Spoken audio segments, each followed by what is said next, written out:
My husband brought his mistress to our home for 7 years while I was at work. She called me. "Your husband and I have a child together. He loves only me." I quietly hung up and did 3 things. When he came back, he saw... Good day, dear listeners. It's Briella again. I'm glad you're here with me. Please subscribe to my channel and like this video. And also let me know in the comments which city you're listening from. That way I can see how far my story has traveled. I used to think I had the kind of life other women envied. A house in a quiet suburb of Columbus, Ohio, cream-colored siding, a porch with 2 rocking chairs we never used as much as I'd planned, a career I'd built from nothing, 14 years as a hospital administrator, working my way from receptionist to department head, a husband of 9 years, Daniel Holt, tall and easy smiling, the kind of man who remembered your mother's birthday and always refilled your coffee before you asked. We had a golden retriever named Biscuit, a vegetable garden neither of us was particularly good at, and Sunday mornings that smelled like waffles and newspaper ink. I was 41. I was, by every reasonable measure, happy. Looking back now, I can see exactly where the cracks started. The problem is that cracks don't announce themselves. They just widen slowly until the floor gives out beneath you. It started about 2 years before everything fell apart. Small things. Daniel began going to the gym in the evenings instead of mornings. A change, he explained casually, something about the morning crowds. He started keeping his phone face down on the counter. Not hidden, just turned over. I noticed, filed it away, told myself I was being paranoid. He began taking longer showers. His shirt sometimes smelled faintly different. Not like cologne exactly, more like a room that belonged to someone else. He started volunteering for extra projects at work, which meant coming home later, which meant dinner alone more often than not. I told myself, he's under pressure. I told myself, this is what 15 years together looks like sometimes. There were moments that cut sharper. A Saturday afternoon when I came home early from a conference that had been cut short. I found him in the kitchen, startled, his phone already in his pocket before I'd set my bag down. He hugged me a beat too quickly.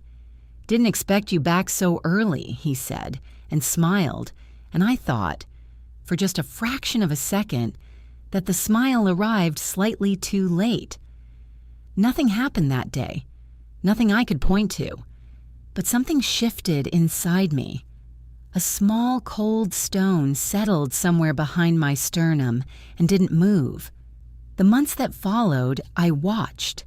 I didn't snoop, not yet, I just watched. He stopped mentioning a coworker named Krista, whom he'd mentioned constantly the year before. Krista said the funniest thing today. Krista handled the Morrison account. Krista recommended this restaurant. And then, nothing. Silence around her name, which felt louder than any mention. I started working longer hours myself. Our hospital system was expanding, and I had genuine reasons to stay late. Budget reviews, staff restructuring, a new electronic records rollout that consumed every waking hour. I told myself the distance between Daniel and me was mutual exhaustion. 2 busy people in the middle phase of a marriage. Normal. Fine. I was 41 years old and I had been telling myself things were fine for 2 years. Then came a Tuesday in March. I was sitting at my desk on the 4th floor of St. Anthony's Medical Center, eating a sad desk lunch, a container of leftover pasta, a cup of cold coffee, when my cell phone rang. Unknown number, Columbus area code. I almost didn't answer. I had a budget meeting in 20 minutes and a headache building behind my left eye. I answered, "Is this Rachel Holt?" The voice was a woman's, young, controlled, but only barely. like someone who had rehearsed what they were going to say so many times that the emotion was still leaking through the edges. "Yes," I said. "Who is this?" "My name is Krista Vane. I think you know who I am." The cold stone behind my sternum turned to ice. "I'm calling," she said, "because I think it's time you knew the truth. Daniel and I have been together for 7 years. He's been bringing me to your house. Your house, Rachel, for most of that time, while you were at work. We have a child together, a little boy. He's 4 years old and his name is Mason." She paused. "Daniel loves me. He told me so. He loves only me, and I think it's time we stopped pretending otherwise." The words hit me one by one, like stones dropping into still water. 7 years. Your house, a child, 4 years old. He loves only me. 7 years. Our entire marriage, almost. The rocking chairs on the porch, the vegetable garden, Sunday mornings. I didn't cry, I didn't scream, I didn't say a single word. I quietly hung up the phone. Then I sat completely still for 63 seconds. I know because I was staring at the clock on my computer screen, and I thought, with a clarity that surprised me, she called me. She made herself visible. That was her first mistake. I put down my fork, closed my lunch container, and opened a new document on my computer. I had 20 minutes before my budget meeting. I was going to use them. The budget meeting lasted an hour and 20 minutes. I sat through every minute of it. I took notes. I asked 2 clarifying questions about the capital expenditure projections. I nodded at the right times. I thanked the CFO for the updated figures. From the outside, I looked like Rachel Holt, department head, doing her job on a Tuesday afternoon in March. On the inside, I was somewhere else entirely. I kept running calculations, not financial ones, though those would come soon enough, but the other kind. The kind where you count backward through your own life and try to figure out what was real. 7 years, Krista had said. We'd been married 9. Mason was 4 years old. That meant Daniel had gotten another woman pregnant while we were actively trying to have children ourselves, something we'd done for nearly 3 years before agreeing, with grief and some relief, to stop trying.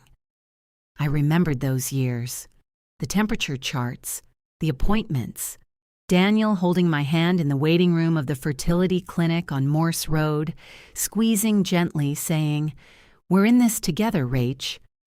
I remembered crying in a Walgreens parking lot after a negative test and him calling me from a work trip, his voice soft and careful, telling me it would be okay. He had a 4-year-old son. He had been bringing her into our home. I drove home that evening in a kind of controlled numbness, the way your body sometimes protects you from information it knows will be devastating once it fully lands. I pulled into the driveway, sat in the car for 3 minutes, and then walked inside. Biscuit met me at the door. Daniel wasn't home yet. I stood in my own living room and looked at it differently. The cream-colored sofa, the blue throw blanket, the framed photos on the hallway wall, our wedding, a trip to Portland, Christmas with his parents. I tried to figure out which details were contaminated. Had she sat on that sofa? Had she used our bathroom, moved through our kitchen, stood in our bedroom? The thought made me physically nauseous. I went to the kitchen sink and gripped the counter until it passed. Then I did what I always do when I'm frightened. I made a list. I got out a yellow legal pad. I keep them in the kitchen drawer, a habit from years of administrative work. And I sat at the table and I wrote what I know for certain. A woman named Krista Vane claims a 7-year affair with Daniel. Claims a child, Mason, age 4. Claims he has been in my home during my working hours. What I don't know. Whether any of this is verifiable, whether she is telling the truth, exaggerating, or attempting some manipulation I don't yet understand. what Daniel knows about this call, what I need, evidence, legal counsel, time to think without tipping my hand. I underlined that last one twice. Time to think without tipping my hand. This was the most important decision I made in those first hours. Not to confront Daniel. Not yet. Not until I knew what I was dealing with. Confrontation would put him on alert. He would lawyer up, delete records, call Krista. I had exactly one advantage in this situation. They didn't know I knew. Krista had apparently called me without Daniel's knowledge. I was guessing this from the controlled desperation in her voice, the sense that she'd done something impulsive she wasn't sure about. If Daniel had known she was going to call me, he would have come home differently. He would have been prepared. He wasn't prepared. Not yet. I had a window, and I intended to use it. Daniel came home at 7:15. I had made dinner, pasta, simple, and I was standing at the stove when he came through the door. I heard him set his keys on the hook, heard him call my name in that familiar, easy way. "Hey, Rach." "Hey," I called back. "Dinner's almost ready." He came into the kitchen, kissed me on the cheek, opened the refrigerator for a beer. He asked how my day was. I said busy. I asked how his was. He said the same. We ate dinner at the kitchen table, talked about a television show we'd been watching, about whether we should repaint the porch this spring. He helped clear the dishes. It was, from the outside, a perfectly ordinary Tuesday evening. I watched his face all through dinner. I watched for guilt, for tension, for any sign that Krista had warned him. There was nothing. He was relaxed, easy, exactly himself. And I understood, sitting across from him while he laughed at something on the news, that Daniel Holt had been living this double life so long it required no effort from him. He wasn't suppressing anything at the dinner table. He had simply compartmentalized, sealed off one life from the other, and walked between them without friction. That somehow was worse than the lying. After he fell asleep, I lay in the dark for a long time. Fear moved through me, cold and real. Fear of what I was about to uncover. Fear of the years I might have lost. Fear of the financial and legal complexity ahead. Fear, too, of my own capacity to do what I now knew I had to do. But underneath the fear, something else. I thought of Krista's voice on the phone. He loves only me. The certainty in it. The confidence. She'd called me in my office in the middle of my workday to tell me that my husband belonged to her. She'd expected... what exactly? Tears? Surrender? She had expected me to receive the news and collapse under its weight. She'd made herself visible. She'd given me a name. And I had been a hospital administrator for 14 years. I knew how to manage a crisis. I knew how to build a case. I knew how to work quietly, methodically, without showing my hand until the moment was exactly right. The first plan took shape in the dark, while Daniel slept beside me, and the house settled around us with its familiar sounds. 3 things, I thought. I needed to do 3 things. Find an attorney, document everything, and protect myself financially before he had any reason to think I was doing so. I closed my eyes. I did not sleep. But for the first time since that phone call, I did not feel like a victim. The next morning, I woke at 5:15 before Daniel's alarm, and I lay still and watched the ceiling until the gray light began to come through the curtains. Then I got up quietly, made coffee, and sat at the kitchen table with my phone. I Googled family law attorneys in Columbus, Ohio. I wanted someone with a specific kind of reputation, not aggressive in a theatrical sense, but methodical. Someone who handled high-asset divorces with discretion. Someone who had, in their reviews, words like thorough and strategic, and didn't miss a detail. I found 3 names that appeared across multiple independent sources. By 6 o'clock, I had sent inquiry emails to all 3, using my work email address because Daniel had access to my personal Gmail. He'd helped me set it up years ago and I'd never changed the shared password. And I had scheduled callbacks for my lunch hour. By 6:45, I was back in bed, pretending to be asleep when his alarm went off at 7. I watched him through half-closed eyes as he moved through the morning routine. Shower, coffee, toast, phone in hand at the counter. He scrolled, tapped, set it down.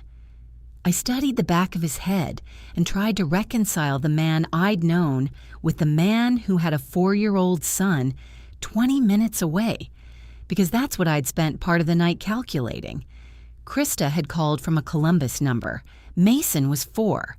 The logistics of a 7-year affair maintained in my own home required proximity.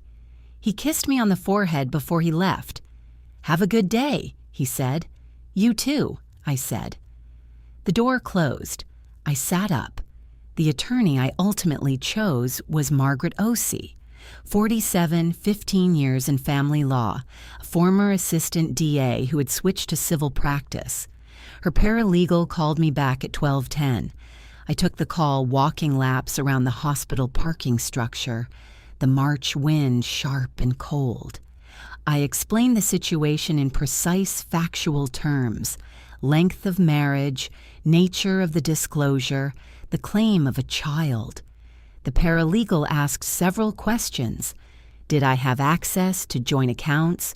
Was the house in both names? Were there retirement accounts? Was I the primary earner? I answered each one. She said, "Ms. Osee could see me Friday at 4:30. "I'll be there," I said. That same week, I took 3 steps I had mapped out at the kitchen table.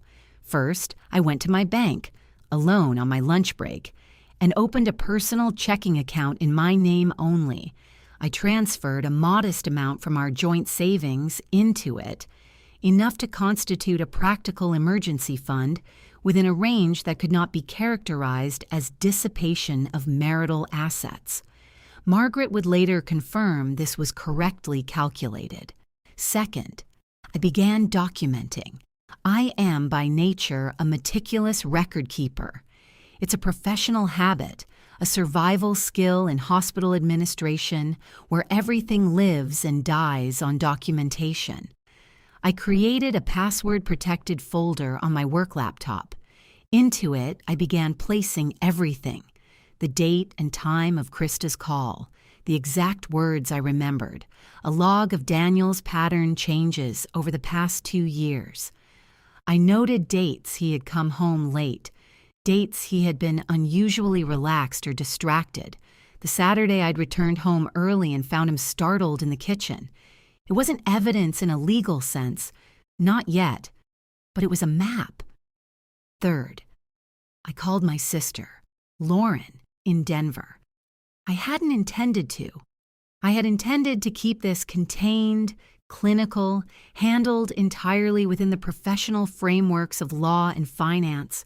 But Lauren picked up on the second ring and said, "Hey, how are you?" in that particular way she has, casual and warm and somehow knowing. And I sat in my car in the hospital parking lot and said quietly, "Something's happened. I can't talk long, but I need you to know." I told her the essential facts. She was silent for a long moment. "Are you safe?" she asked first. "Yes. Physically, yes." "Do you need me to come?" "Not yet. Soon, maybe." "Tell me what you need." That was Lauren. No hysteria, no flood of opinions. Just, tell me what you need. What I didn't expect was what came next in the second week. I had begun cautiously to retrace some of Daniel's patterns in our shared calendar.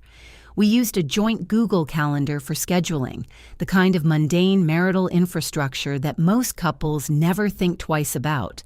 Doctor's appointments, car maintenance, social commitments. I had access, and so did he, and I had never paid much attention to it beyond what directly involved me. But now I looked more carefully. There were, over the past 18 months, a recurring pattern of entries labeled simply H, work from home days that Daniel had marked for himself, irregular, averaging twice a month. I hadn't thought twice about them when they happened. His company permitted flexible remote work. I pulled up the specific dates, cross-referenced them with my own calendar. On 17 of those days, I had been at work. Long shifts, off-site trainings, evening meetings. On not one of those days had I been home. 17 times. Over 18 months. I sat very still with that information, and then I did something I had been debating. I looked at our front door camera. It was a Ring device we'd installed 2 years ago after a neighbor was burgled. The footage only retained 60 days, but I had 60 days. I sat at my desk at 10 o'clock on a Thursday night, Daniel asleep upstairs, and I reviewed the footage from every WFH day within the past 60 days. There were 3. On all 3, the same car appeared in our driveway. A dark blue Honda Civic, same license plate each time. On one of them, I could see the driver getting out. A young woman, dark hair pulled back. She carried a bag over one shoulder and a child on her hip. There she was. There was Mason. I felt something shift inside me. Not collapse, not break. Solidify. I took screenshots of every frame. I saved them to my work folder. I sat back in my chair and looked at the ceiling for a moment, at the quiet dark of my home office, and I understood that I had just passed a threshold. This was no longer suspicion. This was proof.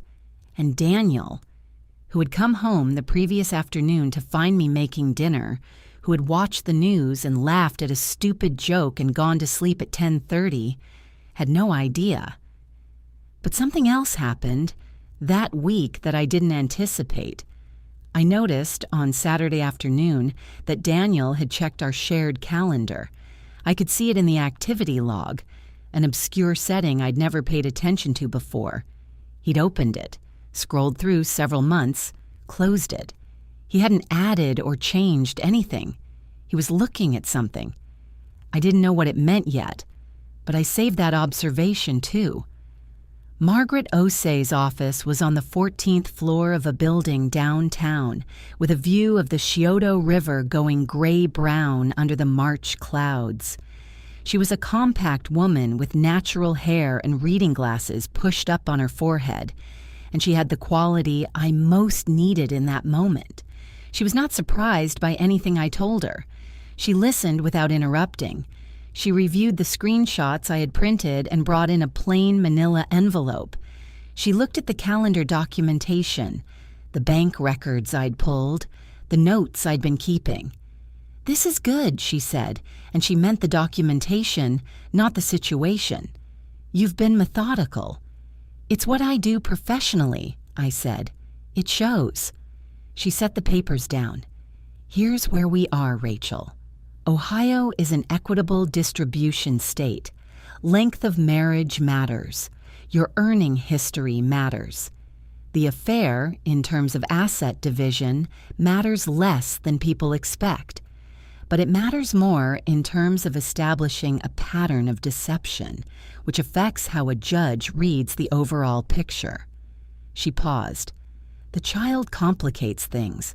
If Daniel is the biological father of this child, and establishing that will be part of this process, it creates ongoing financial obligations that affect how we calculate your claims." "I understand. Do you want to try mediation, or do you want to proceed formally?" I didn't hesitate. "Formally." She nodded as if she'd expected this. "Then we file. I'd suggest within the next 2 weeks, before he has any reason to start repositioning assets."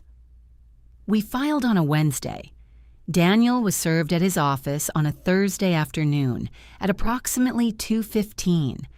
I know because his assistant, a young man named Tyler who had always been friendly to me at company events and who I suspected knew more than he let on. called me that evening. Not to report on Daniel, just to check in, just to say he was sorry, in the careful way people speak when they know something has irrevocably changed.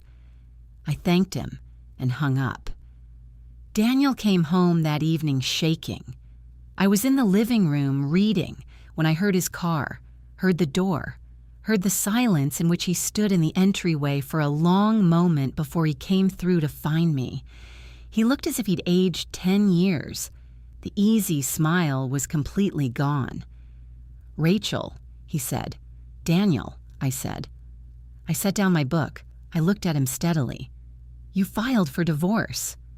I did. Without saying anything to me, without... He stopped. "When did you know about Krista?" 3 weeks ago. He sat down heavily in the armchair across from me. His hands were pressed together between his knees. "She called you." "She did." He closed his eyes. "I didn't know she was going to do that." "I know," I said. And then I said nothing else, because I had learned, from 14 years in hospital administration, from managing difficult people and impossible situations, that silence is often more powerful than anything you could say. He tried several things in quick succession. He apologized. He told me it was complicated, that it had gotten out of hand, that he had never meant to hurt me. He said he loved me. He said we could work through this. He asked if I had spoken to anyone, a counselor, if I had considered counseling. He asked, quietly, and with what seemed like genuine fear, about his son. What would happen to Mason? I listened to all of it. "My attorney will be in touch with yours," I said. "I'd suggest you find representation quickly." He looked at me as though he didn't recognize me. "Rach." "I'm going to stay with my sister for a few days," I said. "There are clean towels in the hall closet. Biscuit's vet appointment is on the 14th. It's in the calendar." I had already packed a bag. It was in the trunk of my car. What I didn't anticipate was Krista. She called me again the next morning, this time from her own cell number. She'd unmasked it, apparently deciding that subtlety was no longer necessary. I was in my car in Lauren's driveway in Denver, fog on the windshield, coffee going cold in the cup holder. "I know you filed," she said. Her voice was different now, not controlled, not rehearsed, hot. "You're going to regret this.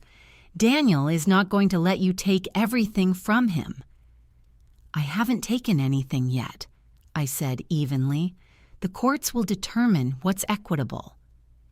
"You think you're so smart," she said. "You think because you have money and some fancy lawyer you can just destroy his life." "Krista." I said her name the way I might say a patient's name in a difficult conversation, firmly, without cruelty. "You called me at my office to tell me my husband had been lying to me for 7 years and that he loved only you. What exactly did you think was going to happen next?" Silence. "My attorney handles all communications regarding the legal proceedings," I said. "Please don't call this number again." I hung up. My hands were shaking slightly, not from fear, from the sustained effort of being calm when every human instinct was to scream. I went inside, and Lauren made me scrambled eggs, and we sat at her kitchen table in Denver, looking out at the mountains, and she let me cry for exactly as long as I needed to. Then she poured more coffee and said, "What's the next step?" And I told her. I spent 4 days in Denver. Lauren's house was a small craftsman bungalow in a neighborhood of wide sidewalks and old trees, the kind of place that smells like pine and wood smoke in March, and it was exactly what I needed. I slept in the guest room under a quilt my mother had made years ago, and I let myself feel the full weight of what had happened in a way I hadn't allowed in Columbus, where Daniel's presence and the demands of the job and the ordinary furniture of my life had made it too easy to stay functional instead of honest. I called in personal days, In 14 years, I had used 11 sick days. I had the balance. Margaret Osei's team was moving efficiently. Discovery requests, a preliminary hearing scheduled for late April, subpoenas for Daniel's financial records. She'd also filed, on my behalf, a request for a formal paternity test to establish Mason's legal parentage as part of the proceedings. This would clarify Daniel's support obligations and was, as she put it, a necessary piece of the complete picture. On the second day in Denver, something unexpected arrived. A text from Daniel. "I know I don't deserve anything from you right now, but I want you to know I'm not going to fight this. I just want to make sure we handle Mason's situation fairly. He's innocent in all of this." I read it 3 times. I showed it to Lauren. "What do you think?" she asked. "I think it might be genuine," I said carefully, "and I think it might also be the advice of whatever attorney he's found. Either way, it doesn't change the legal process." I did not respond to the text. Margaret had advised me to route all substantive communication through counsel. On the 3rd day, Krista called again, twice from the same number. I let both calls go to voicemail. The first message was aggressive. She had spoken to Daniel. They were united. I should know that she had documentation of her own about our marriage that would be very interesting to a judge. The second message was different, quieter, almost conciliatory. "Rachel, I think maybe we got off on the wrong foot. I'm not your enemy. I just want what's best for Mason. Maybe we could talk, just the 2 of us." I stood in Lauren's kitchen listening to that second message, looking out at the mountains, and I recognized the tactic immediately. It's one I'd seen in hospital administration, in difficult vendor negotiations, in personnel disputes. When pressure doesn't work, switch to warmth. Create the illusion of alliance. Make the other person feel like they're being offered a way out that doesn't exist. I deleted both messages and called Margaret. "She left voicemails," I said. "Save them," Margaret said. "Both of them. They're useful." I retrieved them from my recently deleted folder, resaved them, emailed the audio files to Margaret's paralegal by noon. The cold calm that had settled over me in those 4 days was something I examined with a kind of careful attention, the way you'd examine a new landscape. I had expected to feel more. I had expected grief to be louder, more operatic. What I actually felt was something quieter and more purposeful, a steady, humming clarity, like a compass needle that had finally found north. I wasn't over the grief. It was there, underneath, doing its slow work, but it wasn't running the operation. Back in Columbus, on Friday, I returned to work on Monday and did something I'd been putting off. I told 2 colleagues I trusted. The first was Dr. Anita Krishnamurthy, Chief of Medicine, who'd been my professional mentor for 6 years and who received the information with the particular stillness of someone who has seen a great deal of human difficulty. She said almost nothing, but she rearranged her schedule to have lunch with me twice that week and once the next. The second was Patrice Goodwin, my department's senior coordinator, who'd been a friend before she was a colleague, and who, when I told her, said only, "Tell me what you need me to do." These were not dramatic gestures. They were quiet ones, but they mattered in the specific way that practical, steady support matters, not softening the blow, but steadying the person taking it. I did not tell Daniel's family. I did not post anything on social media. I did not call his friends or his office or his mother, who had always been kind to me and who I suspected would be devastated. All of that would come through its natural course. I focused instead on the things I could control. The preliminary financial disclosure filed by Daniel's attorney came through Margaret's office the following week. I sat in Margaret's conference room on a Tuesday evening and read through it with the calm of someone reviewing a budget, which is, in many ways, what it was. There were some creative characterizations of asset values I noted. Margaret noticed more. "We'll challenge the valuation on the business interest," she said. "Yes," I said. I had already marked it. She looked at me across the table. "You're handling this remarkably well." "I'm handling what I can handle," I said. "The rest I feel privately." She nodded, and I thought I saw something like respect in it. I drove home that Tuesday night through the February gray streets of Columbus, and I thought about what Krista had said on that first phone call. "He loves only me," said with such certainty, said as though it was a weapon, a definitive thing, and I thought, maybe that's true. Maybe Daniel does love her, in whatever diminished and dishonest form love takes when it's built on 7 years of lies. Maybe he had loved her all along, but love had never been the point of this story, not anymore. The point was that I had built a life. With my labor, my salary, my 14 years of professional sacrifice, my Sunday mornings and my vegetable garden, and my fertility clinic appointments, and my unwavering assumption of good faith, and that life was going to be accounted for, fairly and completely, regardless of who loved whom. That was what I held on to. That, and the mountains I'd looked at from Lauren's kitchen, and Anita's steady lunchtime presence, and Patrice saying, "Tell me what you need." It was a Sunday when they came, not just Daniel, both of them. I was in the kitchen when I heard a car in the driveway, Daniel's Volvo, which he'd been driving since he moved his things to an apartment in Clintonville 2 weeks prior. I'd been expecting his scheduled pickup of some remaining personal items, coordinated through our attorneys. What I hadn't been told was that he wouldn't be alone. I watched from the front window as they came up the porch steps together. Krista Vane in person was younger than I'd estimated from the Ring footage, late 20s, maybe 30, with a kind of nervous energy that presented itself as self-possession. She was wearing a good coat.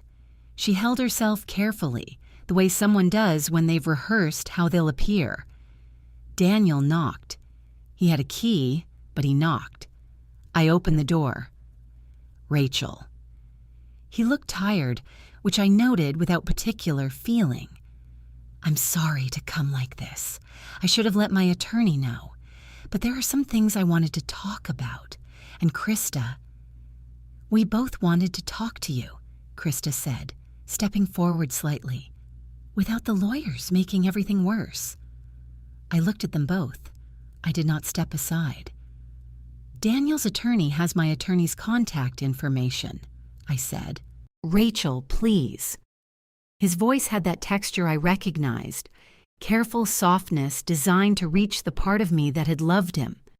"We just want to sit down, like adults, figure out something that works for everyone, especially for Mason."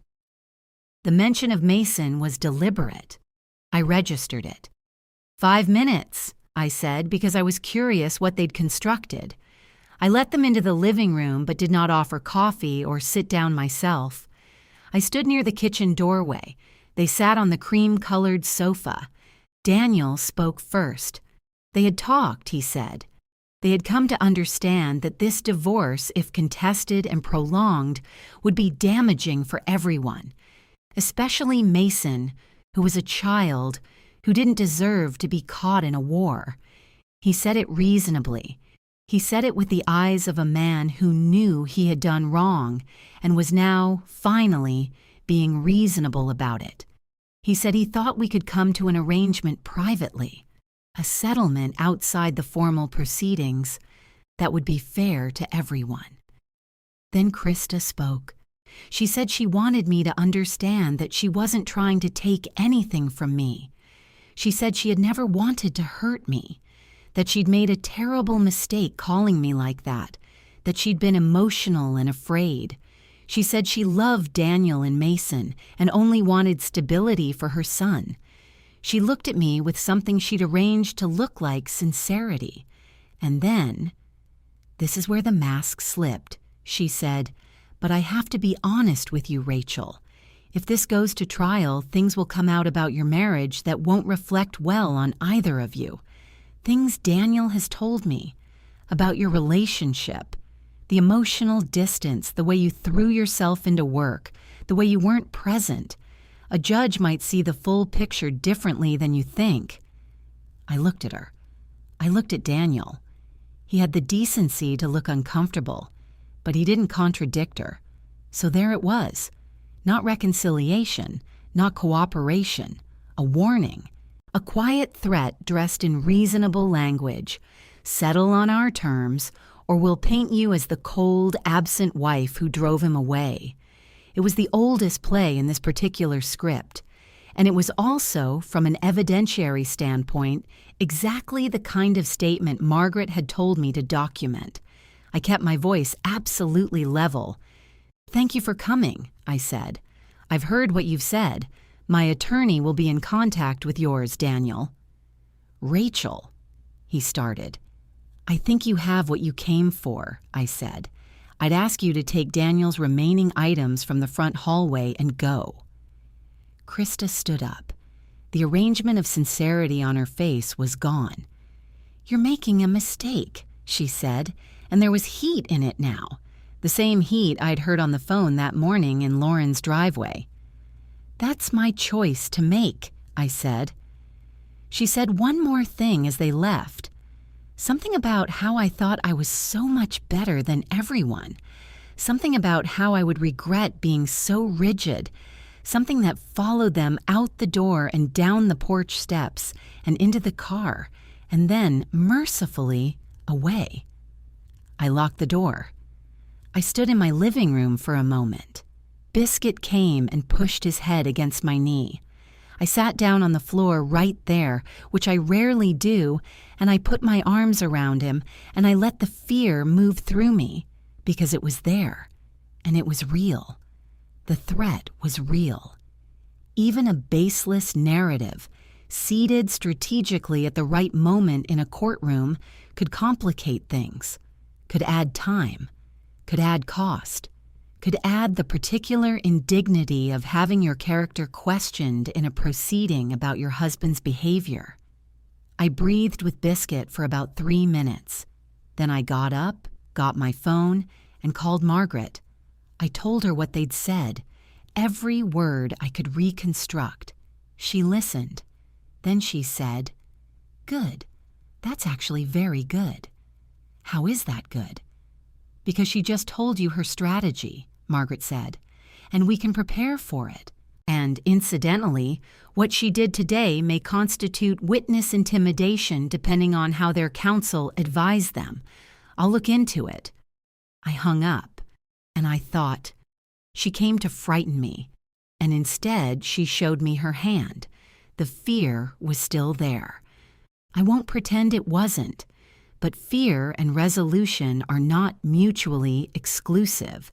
The fear told me this was real and serious.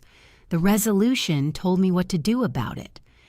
I sat at the kitchen table, opened my yellow legal pad, and wrote down everything I remembered from that conversation, time-stamped, in the careful administrative shorthand I'd been using for 14 years. The hearing was on an April morning when the city had finally decided to become spring. The kind of day that feels ironic in its pleasantness. Tulips pushing up through the courthouse plaza, while inside a judge reviewed financial affidavits. Margaret had prepared me thoroughly. We'd met 4 times in the preceding 2 weeks, walking through every piece of evidence, every disclosure, every financial document. We had documented the affair's duration, the use of the marital home, the concurrent fertility treatments during which Daniel had been fathering a child elsewhere. We had the Ring camera footage. We had the phone records, subpoenaed, showing contact between Daniel and Krista on days he had claimed to be working late, in meetings, traveling. We had the 2 voicemails Krista had left me in Denver, including the thinly veiled threat. We had a statement from our fertility clinic confirming the dates of our treatments, and we had the financial disclosures, including Margaret's annotated analysis of the undervalued business interest. The business interest was significant. Daniel's company, a mid-sized logistics consulting firm he had co-founded with a partner 8 years ago, had been listed in his disclosure at a valuation that, as Margaret's forensic accountant had determined, was roughly 40% below its actual market value. This was not an accident. This was someone who had been expecting a divorce long enough to begin managing his assets accordingly. Daniel arrived at the hearing with his attorney, a man named Garrett who was polished and slightly too confident, the kind of attorney who mistakes preparation for performance. Krista was not present. She had no standing in the formal proceedings at this stage. The judge was a woman in her early 60s named the Honorable Sandra Birch. She had a reputation for precision and a low tolerance for theatrics. We sat down on a Wednesday morning. What happened over the next 3 hours was not dramatic in any cinematic sense. It was methodical. But methodical, done well, has its own particular power. Margaret presented the documented timeline of the affair. 7 years, established through phone records and the ring footage, and a statement from a neighbor who had, it turned out, seen the dark blue Honda Civic in our driveway regularly and been willing to say so. She presented the fertility treatment records alongside the birth certificate for Mason Vane, dated 9 months after one of our treatment cycles. She presented the business valuation analysis. Garrett pushed back on the valuation methodology. This had been expected.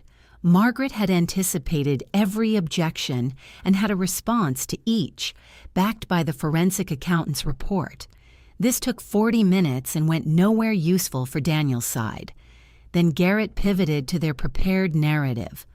Rachel Holt, he said carefully, had been, by her own husband's account, emotionally disengaged from the marriage for years. She'd prioritized her career over the relationship. There had been significant emotional distance. He was not, he said delicately, suggesting fault in the traditional sense, merely offering context. A picture of a marriage that had been struggling long before the relationship with Ms. Vane. Judge Birch looked at him. Are you suggesting that marital difficulties justify a 7-year, undisclosed relationship, Mr. Garrett? No, Your Honor, I'm simply... Because I want to be clear about what the record shows, Judge Birch said, and her voice had that quality that very good judges develop. Not loud, not theatrical, just absolutely clear about the weight she intended to bring. The record shows that during the period in which your client maintained this relationship, Mrs. Holt was undergoing fertility treatments, that her husband was accompanying her to those appointments, that she was, in her own husband's presence, attempting to start a family under the apparent belief that they were doing so as a committed couple. She looked at Daniel directly. It was a brief look. It was enough.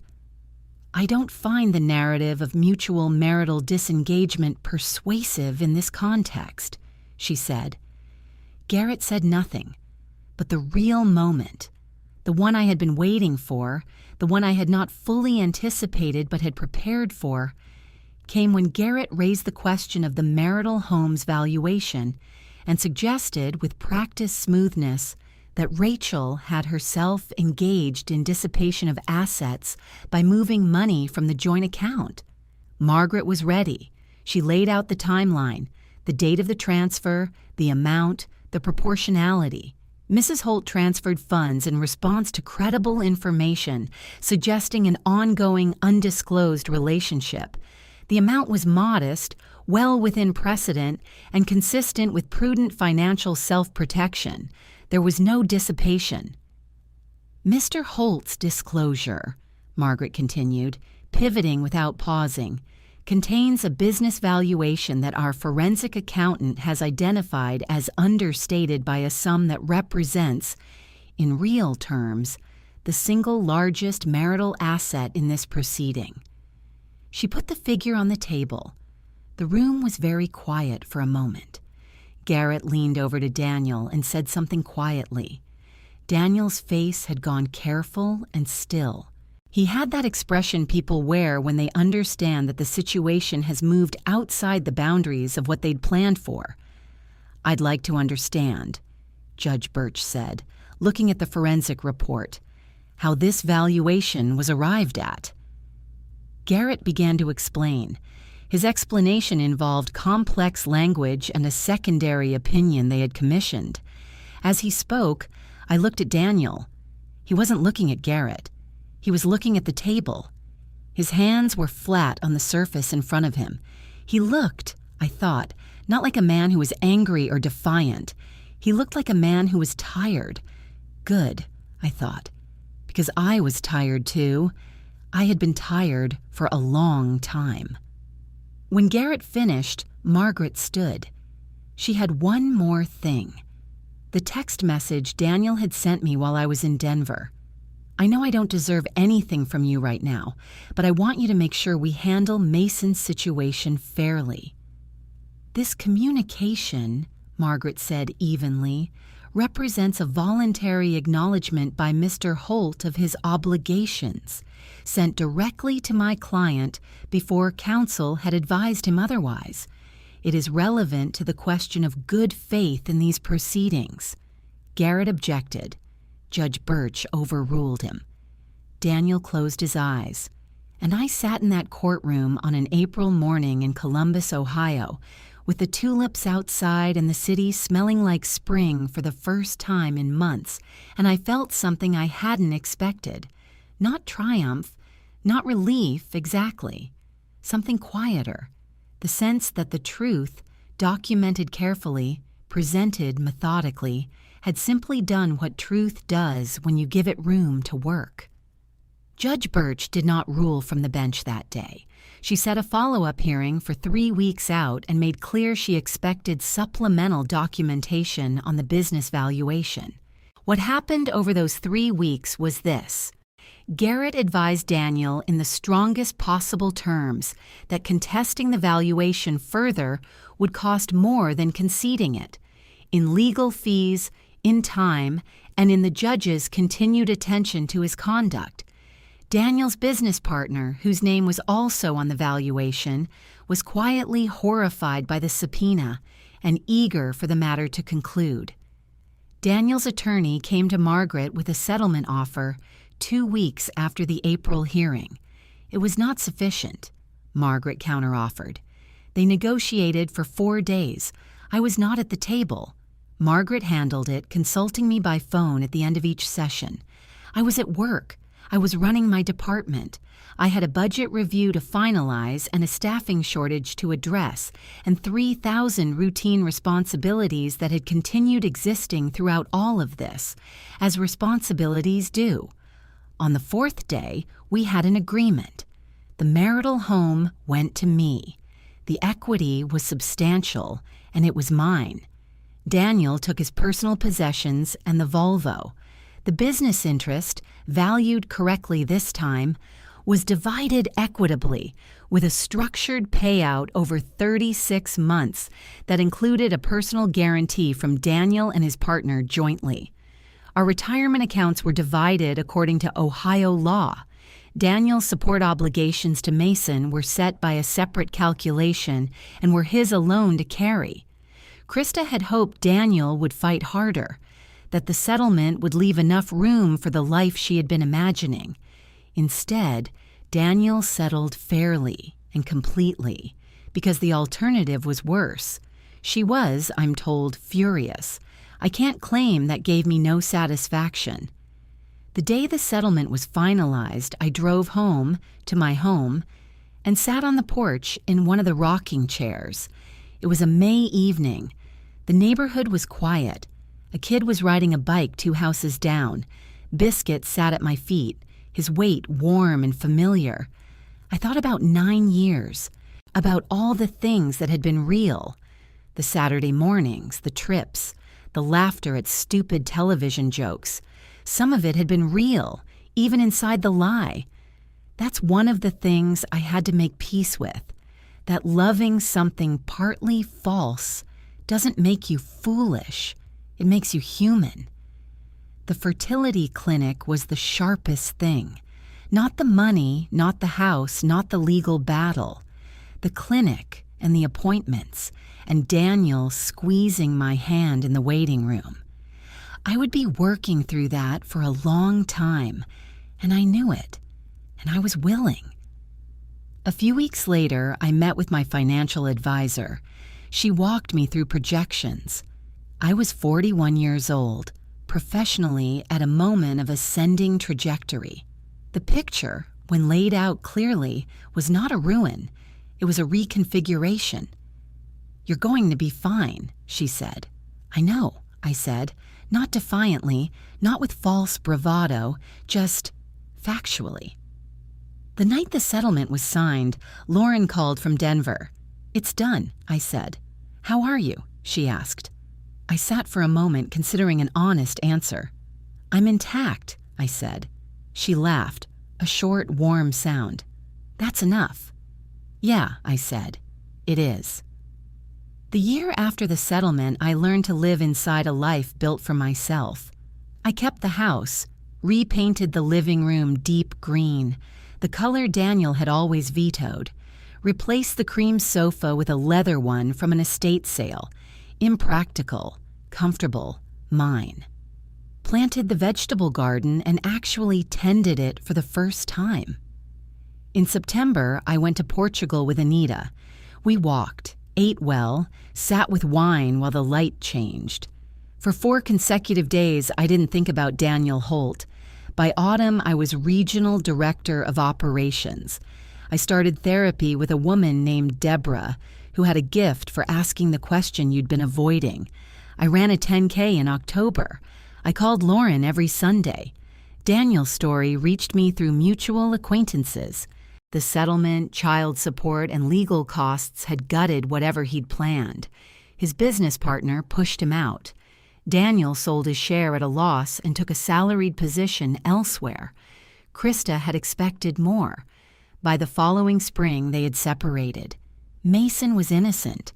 That part I couldn't feel good about. But everything else felt like simple, impersonal consequence. Not justice I had engineered, just the natural result of building something on someone else's life. I was 42. The garden was producing. The sofa was right. Enough to begin again.